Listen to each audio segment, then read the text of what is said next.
Subscribe करें और bell दबाएं ताकि कोई खबर रह न जाए।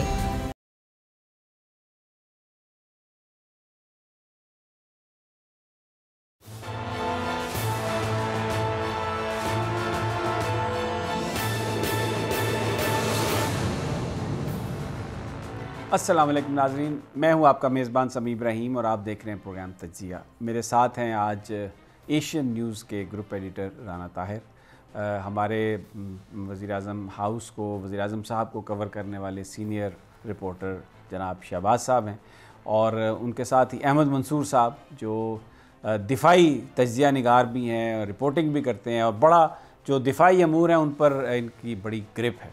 और आज के जो मौज़ूआत हैं वो भी मैं आपको बता देता हूँ।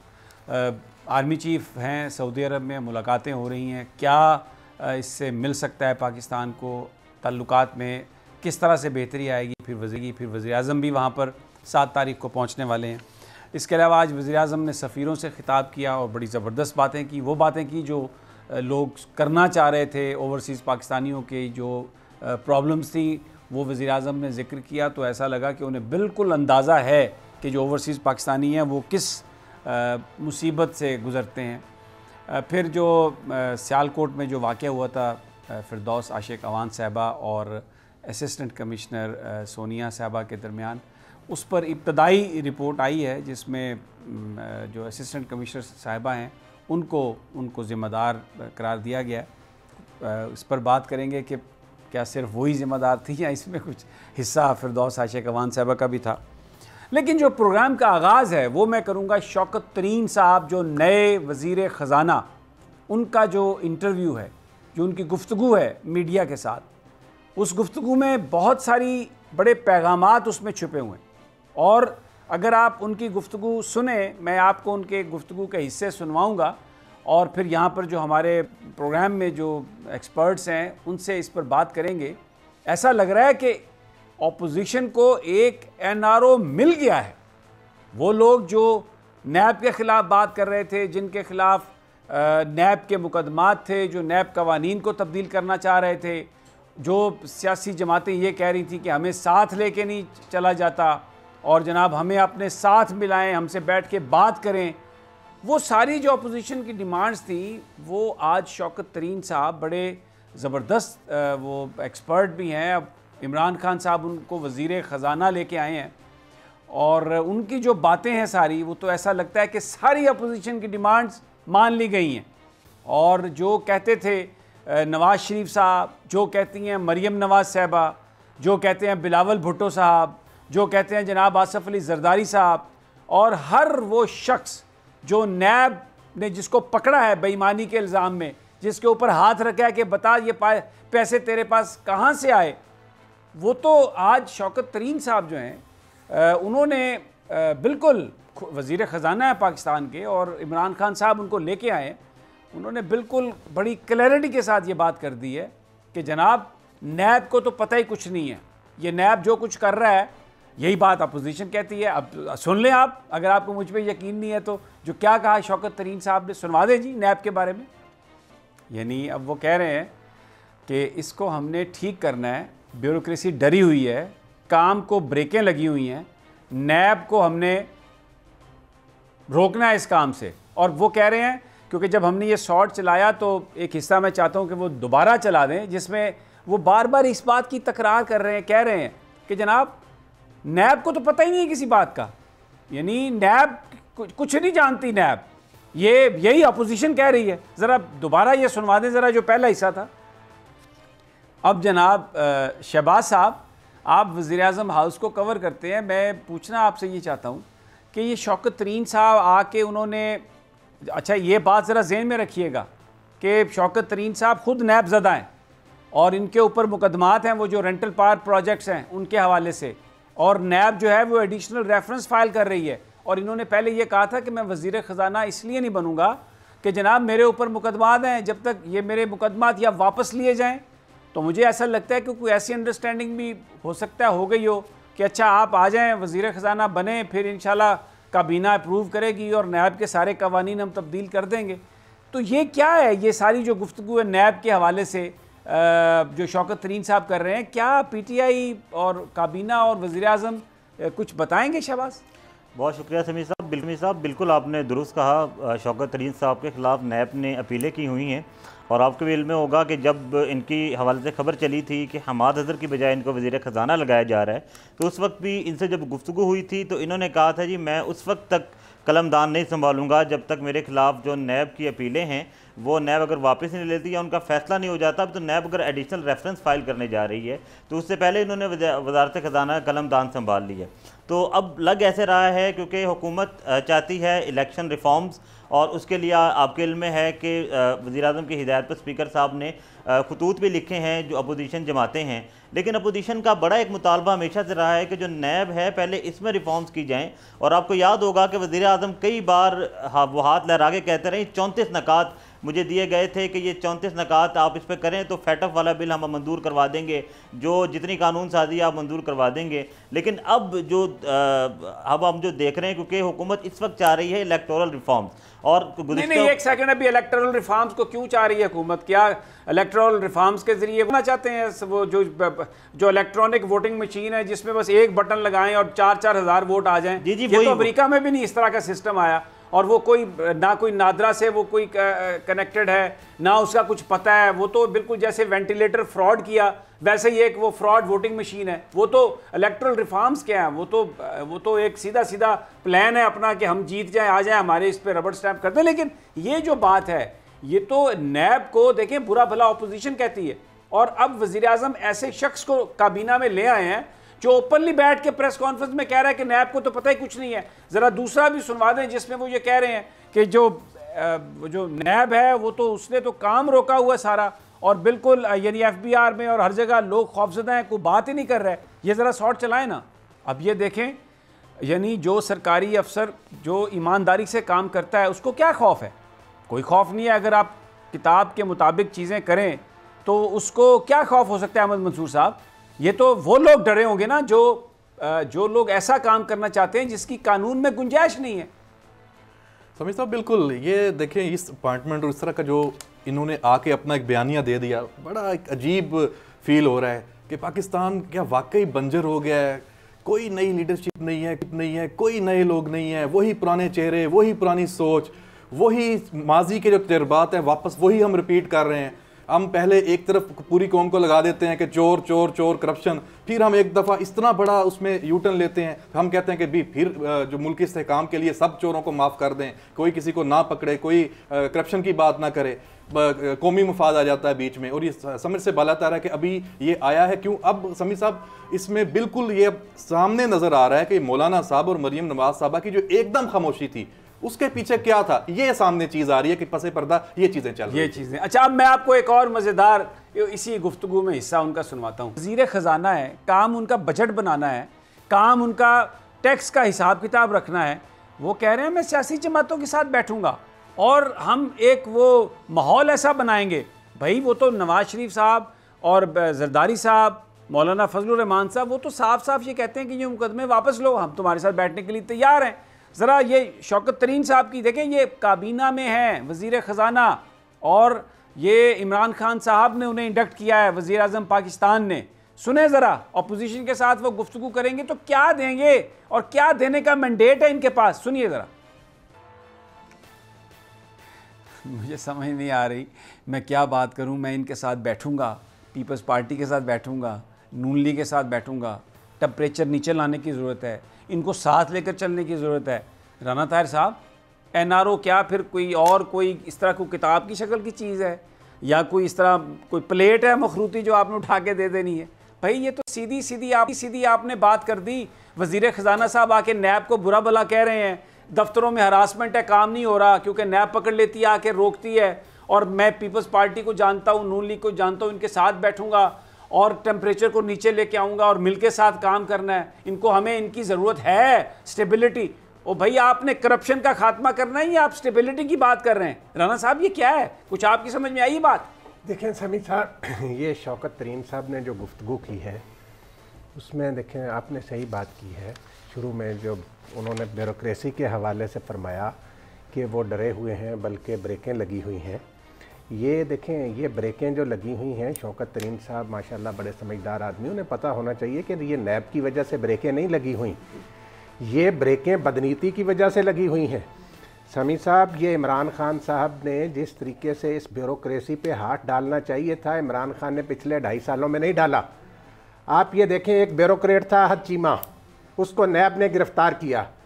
पंजाब में ब्यूरोक्रेसी ने हड़ताल की, चीफ सेक्रेटरी ने उनकी क़यादत की। इमरान खान के वज़ीर आज़म बनने के बाद उसी चीफ सेक्रेटरी को यहाँ पे फेडरल सेक्रेटरी लगाया गया। उस वक्त पीटीआई कहती थी इनके खिलाफ मुकदमात बनाए जाएंगे।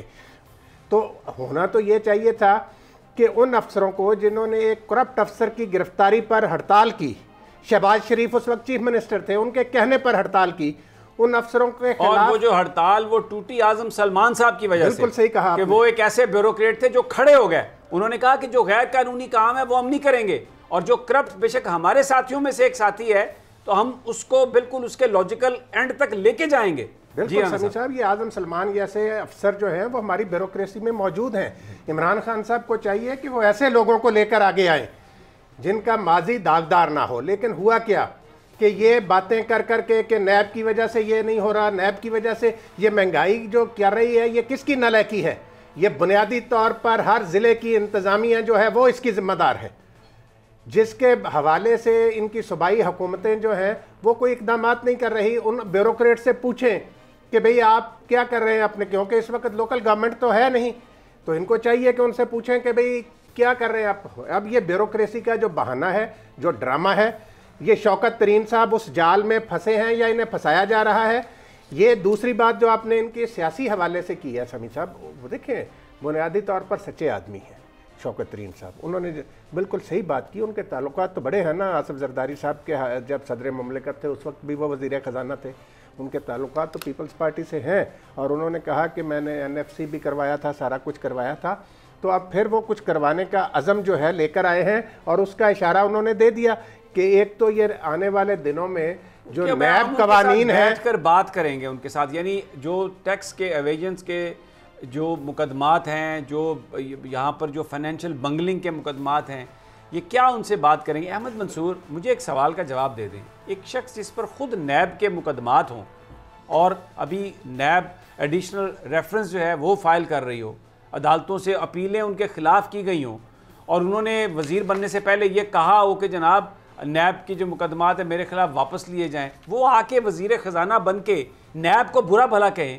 और वो लोग जो यहाँ पर इस मुल्क में करप्शन को रोकने के लिए जिन्होंने अपना तन मन लगा दिया, अब इरफान मंगी जैसे लोग जो इतनी मेहनत करके जो JIT में भी थे और पता नहीं क्या कुछ उन्होंने वो किया, तो उनको ये कहना कि इनको पता ही नहीं है कुछ, ये तो एक इससे बड़ा क्या इल्ज़ाम, मतलब ये जस्टिफिकेशन इनकी हो सकती है ऐसे? समी साहब, नैब में खामियां हैं, हर अदारे में होंगी।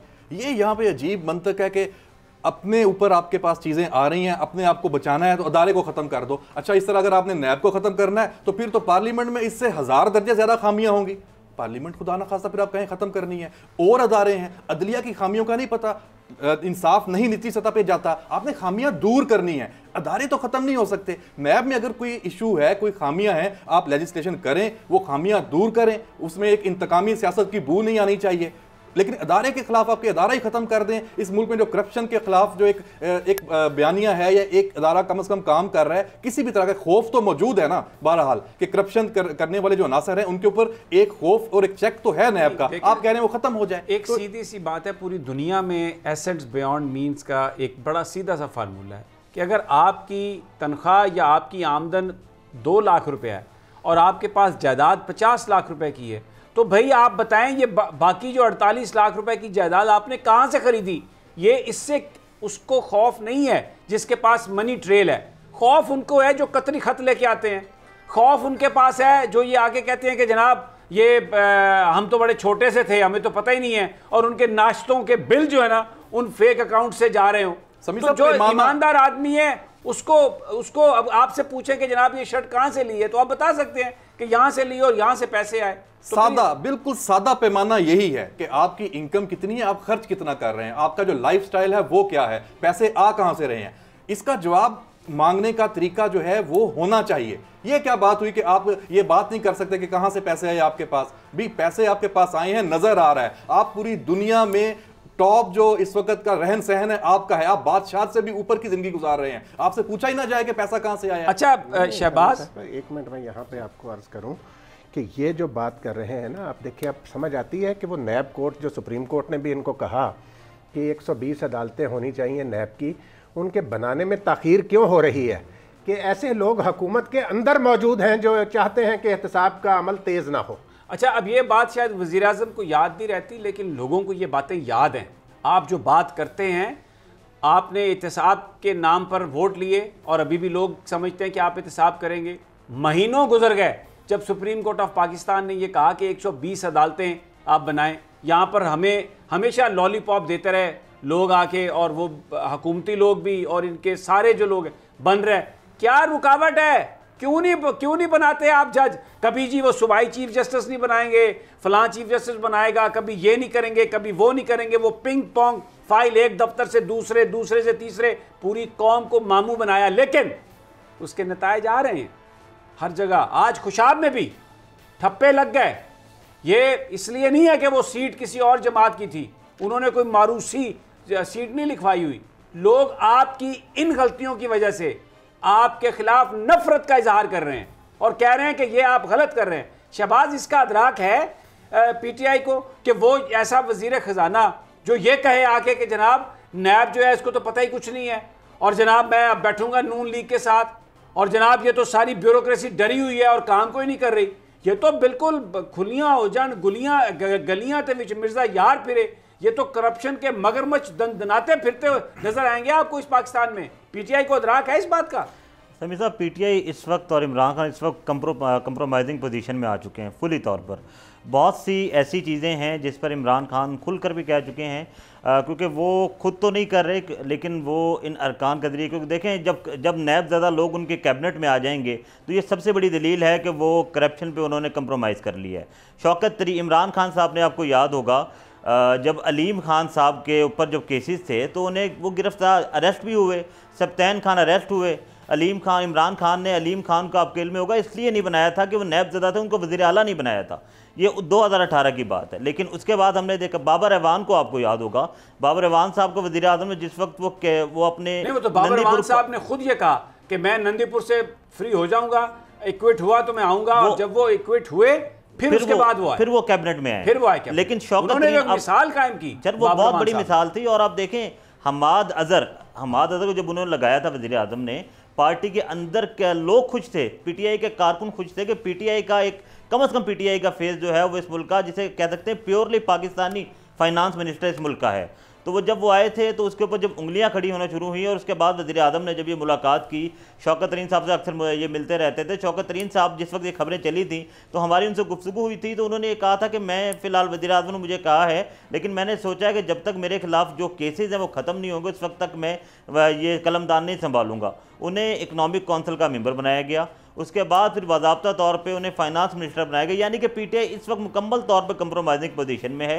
ये वो जिस मसाके मईशत की ये बात करे, ये वही मसाके मईशत जिसकी शहबाज शरीफ ने, आपको याद होगा, असम्बली में बात की थी कि हम मसाके मईशत के लिए आपके साथ तैयार हैं। तो ये अब जो शौकत तरीन साहब के नून लीग के साथ भी ताल्लुकात हैं, पीपल्स पार्टी के साथ भी ताल्लुकात हैं, तो अब इस शौकत तरीन के ज़रिए जो चीज़ें इनकी पेंडिंग हैं कंप्रोमाइज़ करके, यानी कि वो जो बयानिया तहरीक इंसाफ जिस बयानी के तहत आई थी कि एहतसाब होगा, इंसाफ होगा, वो बयानिया इस वक्त टोटली कंप्रोमाइज़ हो चुका है। अब तहरीक इंसाफ ये चाह रही है कि जो हमारे पेंडिंग बिल्स हैं, जो असम्बली में हैं या सेनेट में हैं, उसको पास करवाने के लिए हमें कुछ भी करना पड़े हम उसको करेंगे। तो ये शौकत तरीन साहब को लाना, फिर आपको पता है कि हर दफ़ा बजट में जिस तरह के लड़ाई झगड़े होते हैं, इस बार आप देखेंगे बजट भी पुरसुकून तरीके से आएगा और बजट पुरसुकून तरीके से पास भी हो जाएगा। उसकी वजह यह है कि अब ये सारी चीज़ें कंप्रोमाइज़ हो। जो बात आपने पहले की वो इलेक्ट्रॉनिक मशीन, ये बेसिकली उस इलेक्ट्रॉनिक मशीन को लाने के लिए ही दोनों जमातों से ये शौकत तरीन साहब को टास्क मिलेगा। देखें, मैं पूरा प्रोग्राम इस पर हम कर सकते हैं, वो सारा कुछ इतना ढकोसला है, और वो एक तरफ से वो जैसे कोई कैश मशीन होती है, एक तरफ से वो गिर जाएगी, रसीद गिर जाएगी, और एक तरफ यूँ डब्बा आ जाएगा। ओ भाई, उसका कंट्रोलिंग मैकेनिज़्म क्या वो हैक हो सकती है या नहीं? अभी तक सिवाय एप्पल के टेलीफोन के, ये जो आपके जो एंड्रॉयड्स भी हैं, ये सारे जो आपका इक्विपमेंट है, इंटेलिजेंस जो इक्विपमेंट है वो हैक हो रहा है। तो ये वोटिंग मशीन जो डब्बा बना के रख दिया आपने, अहमद मंजूर साहब, या राना साहब कोई भी आप ये किसको मामू बनाने की कोशिश कर रहे हैं? समीर साहब, ये इस पे शकूक व शुबात दुनिया ने आज से 15 साल पहले दे दिए थे। यूरोप के मुल्क हैं, वहाँ पे ये निज़ाम वोटिंग का लागू हुआ, उसके बाद उन्होंने इसको ख़त्म किया। अभी जो अमेरिकन इलेक्शन है, बड़ा इसकी एग्जांपल देते हैं, तो रशिया के ऊपर जो ट्रंप साहब ने के ऊपर जो सारा मामला आया, तो वो क्या था, इसी वजह से है। और जो आप बात कर रहे हैं, कोई डिवाइस जिसमें कोई डाटा है वो कहीं सेव हो रहा है, हम जो कोई पासवर्ड भी कहीं पे मोबाइल में डालते हैं, हम ये नहीं कि हमने बड़ा खुफिया पासवर्ड दे दिया है, वो भी कहीं किसी सर्वर में जाके महफूज हो रहा है, वहां से वो निकल आता है। तो ये रोज आपके सामने क्रेडिट कार्ड जो आपकी सबसे सिक्योर ट्रांजैक्शन मानी जाती है, वो चोरी होते हैं। आए दिन आपके पास खबरें आती हैं, पूरे लाखों करोड़ों की डब्बा पता नहीं कहीं से उठा के ले आए और कहने लगे जी ये हमने वोटिंग मशीन बना दी। और देखिए इसी तरह वेंटिलेटर्स का एक मजाक उड़ाया पाकिस्तान के साथ, एक कौम के साथ मजाक किया गया। और मैं आपको बताऊं, मैं वो इसकी तफसील नहीं मैं जानना चाहता कि बड़े वो शर्म की बात थी कि कौन कौन से लोग गए उन एक्सपर्ट्स के पास, और वो जो तमाम जो वहाँ पर लेबॉर्ट्रीज में लोग थे कि ओके करें इसको। ये एक मतलब I just don't want to go to that part. वो भी एक शर्मनाक था। और वेंटिलेटर यानी वो उससे गुब्बारे तो भरे जा सकते थे, लेकिन वो किसी इंसान की ज़िंदगी बचाने के लिए उसकी कोई औकात नहीं। जो शिबली फराज साहब ने दुरुस्त कहा, बिल्कुल मैं कहता हूँ शिबली फराज साहब आपने बहुत बड़ा सच बोला, और आप इस सच की वजह से वो लोग जो सारे इस मामले को जानते थे उनके दिलों में आपकी इज्जत में बेपनाह इजाफा हुआ। और ये जो बैरूपिया और ये जो सारा काम है ना, इस तरह लोगों को ये बेवकूफ़ बनाना, इस काम की कोई गुंजाइश नहीं है। लोग जो है ना इस काम को बिल्कुल रिजेक्ट कर चुके हैं। जो असल चीज़ है उसका तो फ़ायदा है, उस पर तो अप्रिसिएशन भी होगी, लेकिन अगर आप पानी को पता नहीं सोना बना के बेचेंगे तो प्यारे भाई वो तो नहीं बिकेगा। बहरहाल जी, मैं सिर्फ इतना कि ये पहली जब वेव आई थी उस वक्त ये अनाउंसमेंट हुई थी कि हम इस काबिल हो गए और प्रोडक्शन है। अब तीसरी वेव में वो आने चाहिए थे। हम ये नहीं, अगर इस बहस में ना भी पढ़ेंगे सही हैं गलत हैं, सामने आने चाहिए थे। आपके मुल्क में इस वक्त वेंटिलेटर्स इतने होने चाहिए थे, अगर उस वक्त बनना शुरू हो गए थे, कि आज इतनी कमी ना होती। बिल्कुल। बहरहाल यहाँ पर एक छोटा सा वक्फा लेते हैं और ब्रेक से जब वापस आते हैं तो फिर आर्मी चीफ भी हैं सऊदी अरब में, बड़ी इंपॉर्टेंट उनकी मीटिंग्स हैं, और वो सोनिया सदफ साहबा और फिरदौस आशिक अवान साहबा का जो मामला है उस पर भी बात करते हैं, लेकिन एक छोटे से वक्फे के बाद।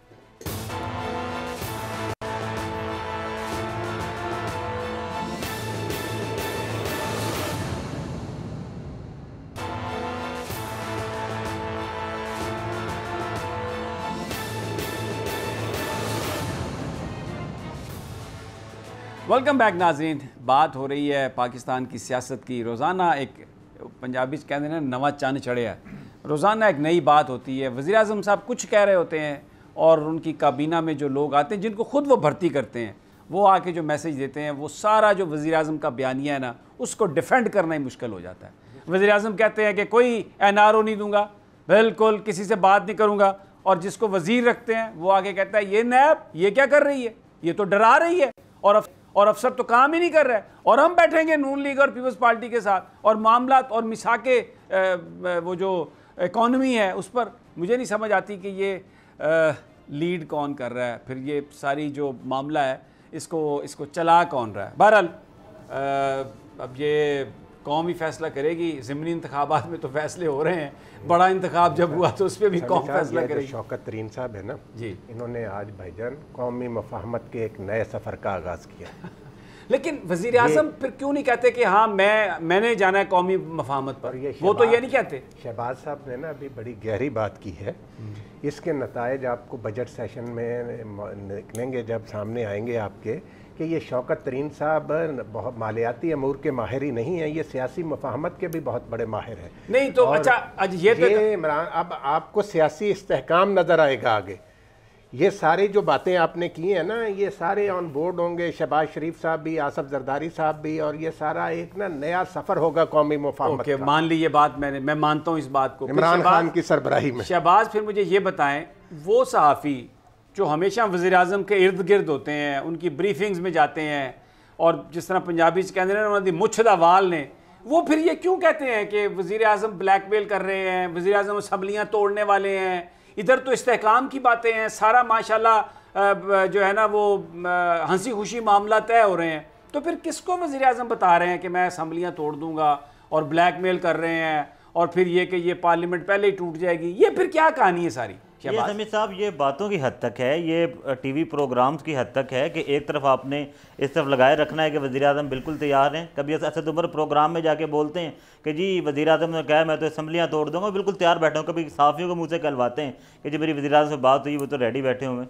लेकिन दूसरी जगह जिस तरह राना साहब ने बात की, कौमी मफाहमत की ये पॉलिसी का आगाज़ बिल्कुल हो गया। अब आप देखें इस वक्त अगर हम देखें सिर्फ ख्वाजा आसिफ ऐसे लीडर हैं जो इस वक्त हिरासत में हैं, उसके अलावा नून लीग की सारी क़यादत जो है बाहर आ गई है। आप देखेंगे कुछ अरसे के बाद हो सकता है 2021 में ही पीपल्स पार्टी की भी सारी क़यादत बाहर आ जाए, तो फिर वो उसी तरह मुल्क जिस तरह पहले चला करते हैं, पिछले 10 साल चले हैं, तो उसी तरह सर मैंने आपको पहले बताया कि कंप्रोमाइजिंग पोजीशन में आ गए। फिर अगर आपकी बात मान लूं तो फिर तो मैं ये कह सकता हूं ना कोई बंदा रहा ना कोई बंदा नवाज। ये तो सारे दोस्त ख्वाजा साद रफीक मंसूर साहब, देखें ख्वाजा साद रफीक, ख्वाजा सलमान रफीक, वो आए हैं ना जब से उनके बाहर आए हैं, आप देखें कि वो उनके भी आपने वो जो पहले लोहे के चने और ये वो वाले बातें थी वो तो सारी नहीं हो रही ना। राना साहब एक जुमला के सारे शुरा मुतफिक हैं कि एनआरओ आ नहीं रहा, एनआरओ आ गया है। लेकिन मैं आपको एक बात बता दूं, एनआरओ अगर जिस तरीके से अब करने की ये जहांगीर तरीन साहब कोशिश कर रहे हैं, मुझे नहीं पता इमरान खान साहब की कितनी आशीर्वाद है इनको, लेकिन ये भी मैं मानने के लिए तैयार नहीं हूँ कि वज़ीर-ए-आज़म को पता नहीं है।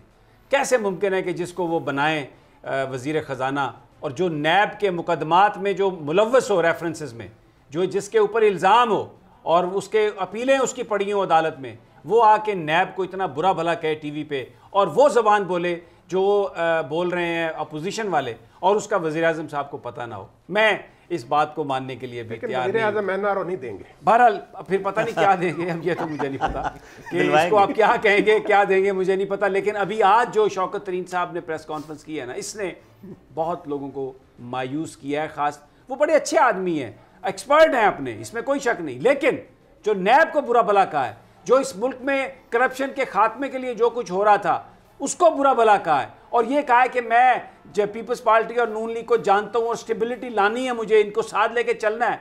इस बात ने तहरीक इंसाफ के जो नज़रियाती लोग हैं उनके दिलों को नुकसान पहुँचाया, उनकी सोच को नुकसान पहुँचाया। बहरहाल अहमद मंसूर साहब आर्मी चीफ सऊदी अरब में है और 4 दिन का दौरा, तो क्या ऐसी हमारी ज़रूरत पड़ गई सऊदी अरब को? वगरना मुझे तो इतना बताया गया कि वन फाइन मॉर्निंग एक कॉल आई और उस कॉल ने कहा पैसे हमारे वापस करो बस, और बिल्कुल भी इस मामले में कोई रियायत नहीं है। और अब माशाल्लाह वज़ीर-ए-आज़म भी साथ को जा रहे हैं। ये थोड़ी सी हमें इनसाइड बताएं कि ये जो काया कैसे पलटी है। समीर साहब वैसे तो जो अमूमी तौर पे जो खारजा ताल्लुकात हैं उसकी बुनियाद भी आज के दौर में सियासी, मुआशी और फ़ौजी ये तमाम ताल्लुकात ये साथ साथ चलते हैं। लेकिन जो पाकिस्तान की पोजीशन है और इस खित्ते में जो कुछ हो रहा है आजकल, इसमें फ़ौजी और सियासी और माशी जो मामलात हैं उसको आप अलग नहीं कर सकते कि जो मुल्कों के साथ मामलात हैं वो सिर्फ वजारत ख़ारजा देखे या सियासी क़यादत देखे। अब फ़ौजी क़यादत का उसमें जो रोल है वो नहायत अहम है और वो लीडिंग रोल है।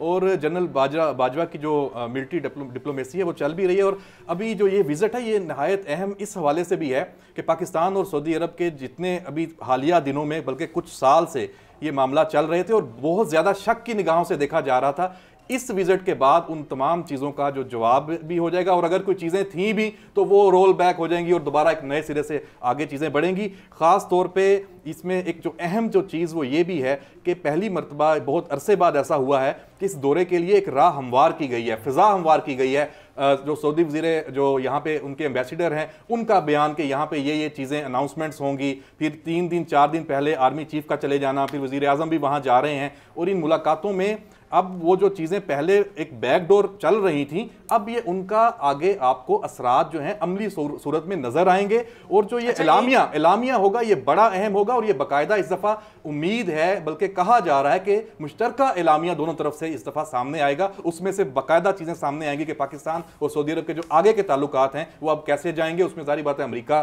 का भी रोल सबको है अंदाज़ा कि फिर वापस वो चीज़ें पटड़ी पर आएंगी जो नहीं थी। अच्छा, एक मुझे एक उड़ती उड़ती ख़बर मिली थी, क्योंकि आप डिफेंस पर बड़ी नज़र है आपकी, लोगों को भी आप जानते हैं, इनसाइड भी आपके पास होती है, कि कोई एक बड़ी शख्सियत वहाँ से आई, 6, 7, 8 दिन इंतज़ार करते रहे यहाँ पे, फिर 8 दिनों के बाद नंबर 1 से मुलाकात हुई कोई इस तरह की भी कोई बात, कोई ऐसी कोई आपने सुनी कोई? इस तरह की बात जो है उड़ती उड़ती हैं चीज़ें, लेकिन अफवाहें चलती हैं। लेकिन हकीकत तो ये है कि बहरहाल राब्ते चल रहे थे, इस लेवल पे नहीं थे कि इस तरह की डिसंगेजमेंट थी। उनके जो बरी फौज के सिपा सलार हैं वो मार्च में पाकिस्तान में आए थे, और इससे पहले भी जो रवाबत हैं, पाकिस्तान के जो विजिट्स हैं बहुत ज़्यादा, और ये तो ओपन है, कुछ हमारे जो ऑफिशियल्स हैं वो पसे पर्दा जा भी रहे हैं, और अभी जो वहाँ पे पाकिस्तान के सफ़ीर नए अपॉइंट हुए हैं उसको भी आप ज़रूर वेटेज दें कि ये बड़ी एक की अपॉइंटमेंट है, और इसके असरात जो हैं ये जनरल बिलाल अकबर वाकई एक बड़े कॉम्पिटेंट ऑफिसर थे। यहाँ पर आर्मी में भी CGS भी रहे, फिर कराची में रेंजर्स को भी वो उन्होंने देखा, बड़े ज़बरदस्त दबंग किस्म के ऑफिसर हैं। और लेकिन उनके जाते ही फौरी तौर पर जनरल कमर जावेद बाजवा भी वहाँ पर पहुँचे हैं, तो ये एक अचीवमेंट तो है बड़ी। एक उसमें और भी बहुत सारे फैक्टर्स होंगे, लेकिन वो जाहिर है फिर एंड पे क्रेडिट तो उसी को जाता है जो वहाँ पर मौजूद हो, वहाँ हैं। और तो वो हैं, अमेरिका की इस वक्त कितनी बड़ी रिक्वायरमेंट है यहाँ पे खित्ते में, वो निकल रहा है। अफगान अमन अमल जो है वो, अच्छा, इसका ईरान से भी कोई ताल्लुक हमारे इस, क्योंकि अफगानिस्तान से अमेरिकन निकल रहे हैं और वहाँ पर जो सूरत हाल बनी है हेलमंद में, 2 दिन के अंदर अंदर वहाँ पर इतने क्लैशेस हुए हैं, और लोग वहाँ पर ऑलरेडी वो जो है रिफ्यूजीज़ जो हैं वो आना शुरू हो गए हैं शहरों में, क्योंकि जो सबर्ब्स हैं वहाँ पर तो लड़ाई छिड़ गई है पूरे तरीके से। तो ये भी कुछ इशू होगा कोई वहाँ पर सऊदी अरब में? ये एक इस तरह चलता है कि पाकिस्तान और सऊदी अरब के अगर ताल्लुकात बेहतर होते हैं तो उसको भी ईरान के तनाज़ुर में लाजमी देखा जाता है, सोचा जाता है। अगर थोड़ा उसमें कोई गड़बड़ होती है उसको भी उस तनाज़ुर में देखा जाता है। तो यकीनन इसमें दोनों चीज़ें होंगी। मेरा ख्याल है पाकिस्तान ने भी, पाकिस्तान की क़यादत है उसने ये दोनों चीज़ों को साथ साथ लेकर चलने का फैसला किया है, और ये बहुत मुश्किल और चैलेंजिंग जो डिसीजन होता है। किसी एक के साथ लग के हम हमेशा चलते रहे हैं, अच्छा, लेकिन अब हम सबको साथ लेके चल रहे हैं। कामयाब होते हैं नहीं होते ये अलग बात है, कोशिश बहरहाल हम कर रहे हैं। माजी में गए जब आर्मी चीफ भी गए थे तो प्राइम मिनिस्टर भी साथ भी गए, यानी इकट्ठे भी गए, लेकिन अभी ऐसा लग रहा है कि 4 दिन पहले जो है वो कमर जावेद बाजवा साहब की एंगेजमेंट होगी, फिर 2 दिन प्राइम मिनिस्टर की एंगेजमेंट होगी, तो 6-7 दिन जो टॉप लेवल की जो क़यादत है, चाहे वो मिलिट्री है चाहे वो सिविल है, वो मुलाकात रहेगी सऊदी अरब के साथ उनकी। तो ये आपका ख्याल है ये वजह होगी, या क्योंकि माजी में तो इकट्ठे भी ट्रैवल किया है? मेरा ख्याल है कि इसमें कोई इतनी बड़ी अचंभे की बात नहीं है। प्राइम मिनिस्टर जब वहाँ पे जाएंगे और लीडरशिप से उनके मिलेंगे तो वो तो एक ऐलानात होंगे और एलामिया होगा, और वो तो समझें कि एंड पॉइंट होगा। सारी जो चीज़ें चलती रही हैं, पहले से चल रही थी, अभी सामने आई हैं। और जो जनरल बाजवा वहाँ पे हैं तो वो मिलिट्री टू मिलिट्री जो इस वक्त मामलात हैं, खित्ते की जो हालात हैं, अफगान अमन अमल है, जो बहरहाल अमेरिकन की ये भी है कि अफगानिस्तान से जब वो निकलेगा तो फिर वो क्या करेगा, यहाँ पे कैसे अपना फुटप्रिंट रखेगा, ये बातें भी सारी आ रही हैं। तो ये सारी चीज़ें बहुत बड़ी डेवलपमेंट्स चल रही हैं, तो उसी तनाज़र में है। लेकिन बहरहाल इमरान खान साहब जब वहाँ पर प्राइम मिनिस्टर पाकिस्तान के जाएंगे तो ये जो सारे राब्ते, ये सारी मीटिंग्स इस वक्त चल रही हैं या पहले होती रही हैं, उनका रिजल्ट हमें तब मिलेगा। और उम्मीद करनी चाहिए कि सबोताज इस लम्हे पे नहीं होगा, कोई अच्छी खबरें ही वहां से आएंगी। जी बिल्कुल। अहमद मंसूर भी हमारे साथ हैं, राना ताहिर हमारे साथ हैं, शहबाज हमारे साथ हैं। बड़ी इंपॉर्टेंट ये गुफ्तगू है। वज़ीर आज़म भी सऊदी अरब जाने वाले हैं और जनरल कमर जावेद बाजवा वहाँ पर हैं, और टॉप लेवल की जो कंसल्टेशंस हैं वो हो रही हैं दोनों ममालिक के दरमियान। जो बर्फ़ पिघली है और ये एक बहुत ही दोनों ममालिक के लिए खुशाइन बात है, लेकिन इसके साथ साथ बहुत सारी क्या सराइयाँ भी हो रही हैं।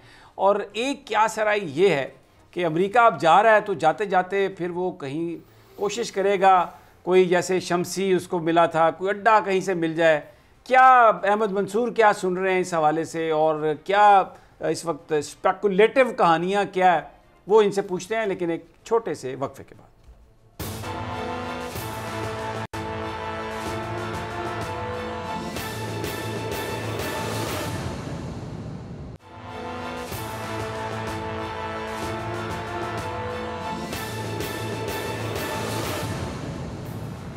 वेलकम बैक नाजरीन। अहमद मंसूर, ब्रेक पर जाने से पहले बड़ा एक इम्पॉर्टेंट इशू, माजी में जिस वक्त मुशर्रफ साहब गवर्नमेंट में थे तो ड्रोन हमलों के लिए अफ़गानिस्तान के अंदर हमारा एक बेस इस्तेमाल होता था, और पाकिस्तानी कौम को इसका कोई पता नहीं था। ये बात बाद में पता लगी, वो शमसी बेस जिसको कहा जाता है।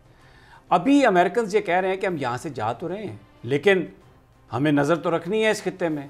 तो अभी क्या आपने सुना, उनकी क्या स्ट्रेटजी है? क्या वो जो उनके जो बड़े बड़े शिप हैं समंदर में, उनको इस्तेमाल करेंगे इस इलाके की सर्वेलेंस के लिए, कि यहाँ फिर कहीं कोई बेस हासिल करने की कोशिश करेंगे किसी नियर बाई मुल्क में? और एक बात ख़ास तौर पर, क्या पाकिस्तान फिर दोबारा कोई ऐसी चीज़ कर सकता है या कोई कहीं पर कोई ऐसी सोच है पाकिस्तान?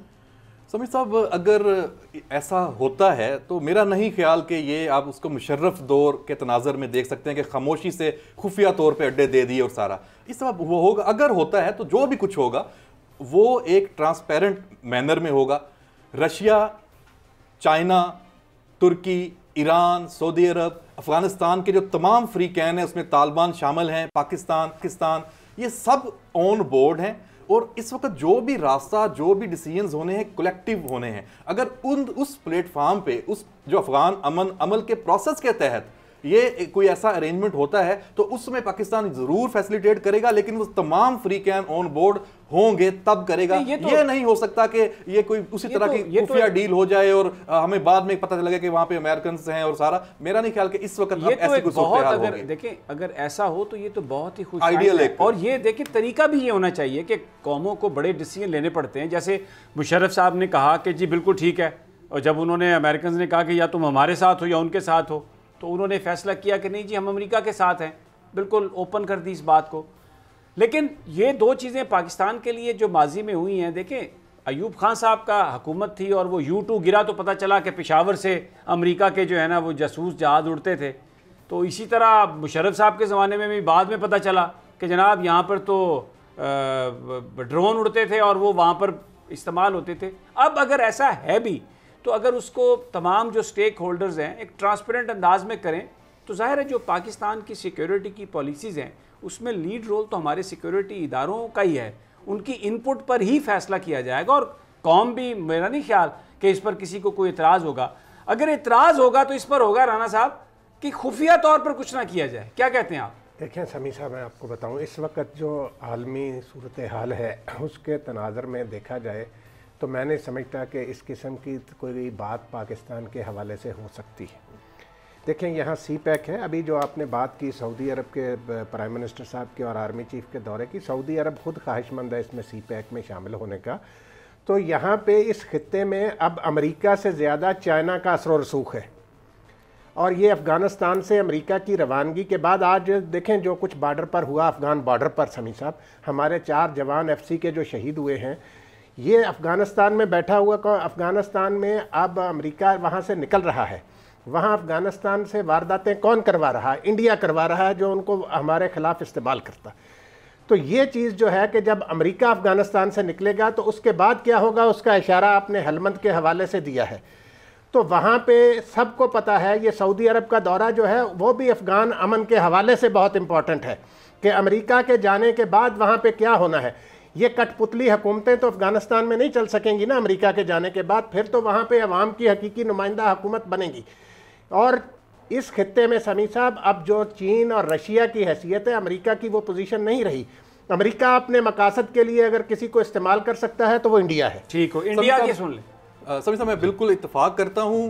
देखें, सरेंडर हमेशा अल्टीमेट ही होता है। ये नहीं होता कि आपने 1 लाख ट्रुप्स थे उसको कम करके 14,000 किए तो आप ऊपर जा रहे हैं। आप 14,000 को खत्म करके किसी दूसरे मुल्क में जाके अड्डा बना लेंगे तो आपका कंट्रोल रहेगा। अमेरिका यहाँ से एक बस गया, शिकस्त खाई है, शिकस्त खाई आप कह सकते हैं। और दूसरी तरफ आप इंडिया का जिक्र कर रहे हैं, वहां पर जो मोदी का हशर हुआ है, देखें मोदी ने क्या किया वहां पर, बजाय इसके कि वो उस मुल्क में पैसे खर्च करता वैक्सीन बनाने के लिए, उसने वहाँ पर पता नहीं कितने 3,000 करोड़ जो हैं वो जो पार्लियामेंट वहाँ पर वो जो लॉजेस और वो सब कुछ बनाने के लिए, वो इंफ्रास्ट्रक्चर के लिए वो पैसे दे दिए। वैक्सीन इंडिया ने बनाई लेकिन वो वैक्सीन इंडिया में नहीं लगी, वो वैक्सीन बना के उन्होंने बाहर भेजी और ये सब कुछ मोदी सरकार ने किया। तो इस वक्त जो तबाही की है, इंडियन कौम मोदी को अपनी तबाही और बर्बादी का बायस समझती है और उसके हमें नताइज नज़र आ रहे हैं, इलेक्शन में नज़र आ रहे हैं। वहाँ पर जो मुख्तलिफ रियासतों में जो इलेक्शन हो रहे हैं वहाँ पर बिल्कुल जो बीजेपी है उसको मुकम्मल तौर पर मुस्तरद किया जा रहा है। तो वहाँ पर जो उसकी जो नाकामी है, जो मोदी का जो असल चेहरा अब इंडियंस ने भी देखा है, तो उसके बाद तो राना साहब बिल्कुल ये जिस तरह वो अफ़गानिस्तान में भी ये सब कुछ करने की वो कोशिश कर रहा है, प्ले अप करने की कोशिश कर रहा है, लेकिन आने वाले जो दिन हैं वहाँ पर तो अब देखना 4 लाख लोग रोज़ाना वो डायग्नोज हो रहे हैं कोविड के साथ, और 3,500-4 हज़ार लोग सरकारी अदाद शुमार के मुताबिक रोज़ाना मर रहे हैं, जो वो कोई मानता नहीं है। तमाम दुनिया ये कह रही है कि ये 4-5 गुना ज़्यादा है मरने वालों की तादाद। वहाँ पर शमशान घाट जो है वहाँ पर उनमें जगह नहीं है, और मुर्दा जमा कराते हैं तो टोकन लेते हैं कि जी ठीक है, जब बारी आएगी तो फिर आके जला देना। लकड़ियाँ तक वहाँ पर नहीं है। अल्लाह ताला माफ़ करे, लेकिन जब आप जुल्म करते हैं किसी पर तो फिर वो पूरी आबादी पर गिरता है आके। शहबाज, बेचारे कई ऐसे जो उस जुर्म में, उस जुल्म में शरीक नहीं होते, वो भी फिर जैसे कहते हैं कि आटे में नमक, वो भी उसके साथ ही फिर बर्दाश्त करते हैं और सफ़र करते हैं। बिल्कुल समीर साहब, आपने दुरुस्त कहा। जो इस वक्त जो मोदी सरकार भारत में कर रही है, पहले तो वो जुल्म करती थी मुसलमानों पर, अक़लियतों पर, लेकिन अब वो जुल्म कर रही है हिंदुओं पर भी, जो उनके अपने लोग हैं। जिस हिंदुत्वा का वो नारा लेकर आए थे, वो हिंदुत्वा के लोग हम देख रहे हैं रोज़ाना मर रहे हैं। 3.5-4 लाख के करीब केसेज एक रोज़ में हो गए। ऑस्ट्रेलिया ने कह दिया कि आपने नहीं आना, आए तो आपको जेल होगी अगर कोई पैसेंजर इंडिया से ऑस्ट्रेलिया गया तो। दुनिया के तमाम बड़े ममालिक ने आपके लिए रास्ते, इस वक्त एक बड़ा एक अफरा तफरी का आलम। अच्छा, टाइम ख़त्म हो गया, लेकिन मुझे ये बताइए कि चले वहाँ पर तो मोदी के साथ जो होगा और सारा कुछ है, ये मुझे बताइए कि ये सोनिया सदफ साहबा के साथ क्या करेंगे वज़ीर आज़म? रिपोर्ट तो आ गई है जिसमें कहा गया कि पर उनका कसूर है, लेकिन मैं वो देख रहा था उसमें इन्वेस्टिगेशन जो है ये अभी उसकी इब्तदाई रिपोर्ट है, अभी बाकायदा इब्तदाई रिपोर्ट है। इब्तदाई रिपोर्ट में ये बताया गया है कि जिस वक्त फिरदौस आशिक अवान जिस वक्त बाज़ार में आई थी, तो एक खातून थी जिन्होंने शिकायत की थी कि उनको एक तो गले छड़े जो हैं वो फ्रूट और सब्जियां मिल रही, दूसरा चीनी की शिकायत की थी कि चीनी 1 किलो दे रहे हैं, जबकि फिरदौस आशिक अवान साहब ने वहाँ के कहा कि असिस्टेंट कमिश्नर कहाँ हैं, तो पता चला कि वो गाड़ी में बैठी हुई थी। तो वहाँ पर जब उनको बुलाया तो वो वहाँ पर फिर उसके साथ जो फिरदौस साहब का जो लहजा था वो काफ़ी तल्ख था, और उन्होंने कहा कि आप किसने AC लगा दिया, और नाराज़ होकर चली गई। जो इब्तदाई रिपोर्ट उस दिन आपने देखा कि चीफ सेक्रेटरी साहब का बड़ा तो क्या ख्याल है, वो किसने लगाया होगा ऐसी? सर वो डेफिनेटली पंजाब गवर्नमेंट ने लगवाया, चीफ मिनिस्टर साहब ने लगाया। बिल्कुल साहब, इस सारे मामले में ना मैं आपको अर्ज करूं, आप मुझे ये बताएं कि क्या चीफ सेक्रेटरी का ये है कि वो इंक्वायरी करके रिपोर्ट देते हैं ना वजीर आला को, उन्होंने सियासी बयान दागने शुरू कर दिए चीफ सेक्रेटरी साहब ने, जो पंजाब के चीफ सेक्रेटरी हैं, कि जी मैं मजम्मत करता हूं। क्या सूबे के चीफ सेक्रेटरी को ये जेब देता है कि वो इस किस्म के सियासी बयान जारी करे कि जी मैं इस वाक़े की मजम्मत करता हूं? आप ये देखें ना, जिस दिन राना सनाउल्लाह ने उसी चीफ सेक्रेटरी को धमकियां दी थी अदालत के बाहर खड़े होके, उस वक्त चीफ सेक्रेटरी भी खामोश थे, पूरी ब्यूरोक्रेसी खामोश थी। लेकिन सोनिया सदफ वाले मामले पे आपने देखा चीफ सेक्रेटरी ने न सिर्फ सियासी बयान दिए, बल्कि जो इनका ग्रुप था ब्यूरोक्रेट्स का, वो भी खड़ा हो गया और उन्होंने कहा जी हम वज़ीर आज़म से कंप्लेन करेंगे और वज़ीर आला से कंप्लेन करेंगे। यानी कि ये इस पर बहुत बड़ा जो ट्विटर का टॉप ट्रेंड बना रहा, और 50-60 हज़ार ट्वीट्स मैंने खुद देखे जो फिरदौस आशिक अवान साहिबा के हक में थे, और लोगों ने कहा कि ये जो ब्यूरोक्रेसी है, जो बाबू हैं, अब इनका भी कोई कहीं ना कहीं एहतसाब होना चाहिए। फिरदौस साहिबा ये बात तो ठीक है, लेकिन उसमें उस्मान डार साहब का एक मैंने बयान पढ़ा, बिल्कुल आप ठीक कह रहे हैं, उन्होंने कहा कि मैं ज़ाती तौर पर जानता हूँ ये एक बहुत अच्छी ऑफिसर है। अच्छा, एक और बात, मैं इसमें कोई पार्टी हम लोग तो नहीं है, लेकिन ये सोनिया साहबा को गवर्नर हाउस में चंद दिन पहले बेस्ट असिस्टेंट कमिश्नर का खिताब अवार्ड दिया गया यार। समीर साहब, तो लेकिन समीर साहब वो बड़ी मुश्किल में है इस वक्त सोनिया साहबा, आप देख लीजिएगा। मुझे जो नजर आ रहा है, क्योंकि फिरदौस आशिक अवान साहब ने जो अल्फाज इस्तेमाल किए थे ना, वो बज़ाहिर तो उन पर तनकीद हुई है, उनकी स्ट्रेंथ भी यही है कि उन्होंने कहा था कि लगाया किसने है, तो अब हर कोई उससे जान छुड़ाएगा भी मैंने नहीं लगाया। आप देख लीजिएगा वो बेचारी इस वक्त मुश्किल में। डीसी शिकारपुर जो है उसका आप देखें, उन्होंने, मैं समझता हूँ उस अफसर ने बड़ी, उसने अपनी अफसरशाही जो है ना उसको एक्सपोज करके रख दिया। उसने कहा जो अंग्रेज ने तरबियत दी हुई थी ना कि भाई आपने गुलामों जैसा सलूक करना अपने अवाम के साथ, ये ब्यूरोक्रेसी अभी तक उस पर अमल कर रही है। नहीं तो राना साहब, ये जो सियासतदानों की ट्रेनिंग है ये किसने दी हुई है? ये इंसान को इंसान नहीं समझते, ये तो अंदर नहीं आने देते, किसी को घुसने नहीं देते, ये तो इलेक्शन जीतने की शक्ल तक देखना गवारा नहीं करते। और मुझे एक बात बताएं, जब कैमरे लगे हुए हों तो फिर उसके बाद अगर पूरे मीडिया में सबके सामने अगर आप किसी की तजलील करें और उसे कहें कि तुम्हें किस डैश डैश डैश ने लगाया, तो फिर दूसरा बंदा क्या पत्थर का बना हुआ? वो तो बेअवाम के साथ जो बेहिसी तो का रवैया है, उसमें बंदा उससे में कह देता है ना, लहजा सर बहुत अफसोस, जज्बात की तर्जुमानी की है। ये तो ठीक है, ब्यूरोक्रेसी जो है वो बड़े मसाइल का वो उसका आपके साथ है, आपके जज्बात के साथ है। लेकिन जो सोनिया सदफ है वो एक यंग ऑफिसर है, तो हो सकता है वो भी रोजे से हो, अब कुछ और भी चीजें इसमें प्ले अप कर सकती हैं, लेकिन मेरा जाती ख्याल ये है अगर बाप भी अपनी औलाद को लोगों के सामने बुरा भला कहे ना, तो हमने ये देखा है कि वो बेटे अपने बाप के आगे खड़े हो जाते हैं।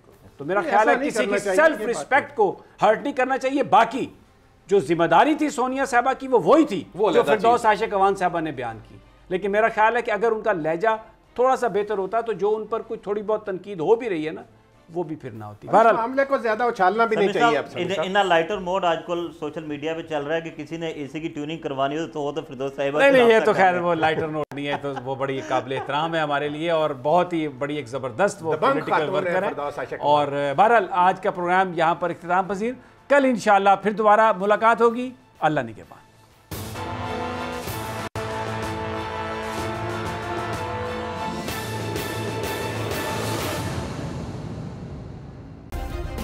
सब्सक्राइब करें और बेल दबाएं ताकि कोई खबर रह न जाए।